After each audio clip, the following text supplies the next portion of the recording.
કરજણમાં સ્થાનિક સ્વરાજની ચૂંટણીને લઈને રાજકીય માહોલ ગરમાયો છે। સેવા સદન ખાતે કોંગ્રેસના કાર્યકરો અને અગ્રણીઓનો જમાવડો જોવા મળ્યો, જ્યાં કોંગ્રેસ આવે છે, નવસર્જન લાવે છે જેવા ગગનભેદી નારાઓથી વાતાવરણ ગુંજી ઉઠ્યું હતું।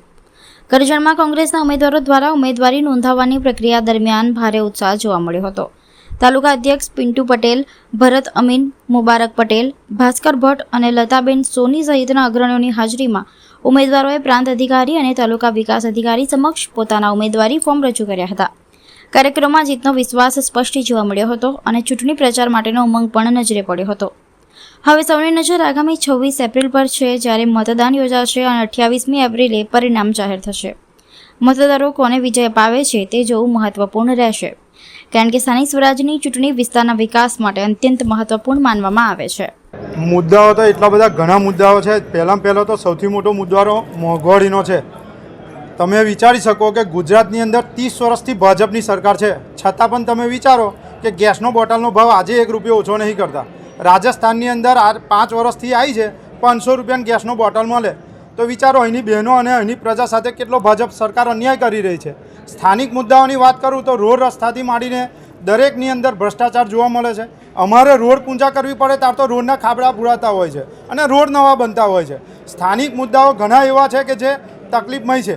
અને સૌથી મોટી વાત, અત્યારે જો સરકાર એવું કહેતી હોય કે પેટ્રોલ ડીઝલના ભાવને લઈને, યુદ્ધને લઈને પરિસ્થિતિ વિકરીત છે, તો જે સ્થાનિક લોકો છે, જે નગર જનતાઓ છે, જે દેશની જનતા છે, એમની માટે શું ફાયદો કર્યો એમને?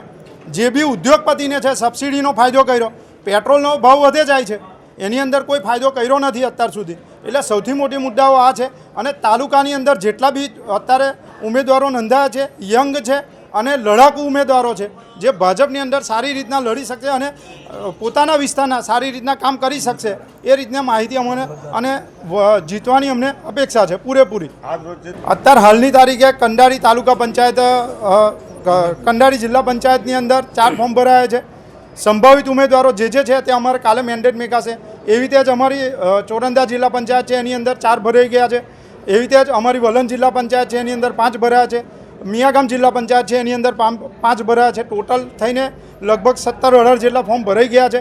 3 ફોર્મ બાકી છે, જે એટલા માટે બાકી છે કે ઉમેદવારો વધારે હોવાને કારણે બાકી છે। અને સ્થાનિક મુદ્દાઓ એટલા બધા છે કે લોકો પણ ત્રાસી ગયા છે। ખેડૂતોથી માંડીને, જનતાથી માંડીને બેરોજગારી એટલો બધો મોટો મુદ્દો છે કે દરેક કંપનીએ પણ તમે જઈને જુઓ ને તો ખબર પડે કે કેટલા લોકો નોકરીઓ માટે અને રોજગારી માટે બેઠેલા છે। આશા તો અમને એટલા માટે વધારે છે, એનું કારણ કે મુદ્દાઓ જ ઘણા એટલા બધા છે અને અમે નક્કી કરવાવાળા નથી, જનતા નક્કી કરવાવાળી છે કે કેટલી સીટો લાવવાની છે હવે। અને જનતાએ આ લોકોને, ભ્રષ્ટાચારીઓને અને પાપીઓને ઘર ભેગા કરવા હોય ને તો વધારે ને વધારે સીટો કોંગ્રેસની લાવવી પડે કે જેનાથી આ લોકો વહેલા ઘર ભેગા થઈ શકે।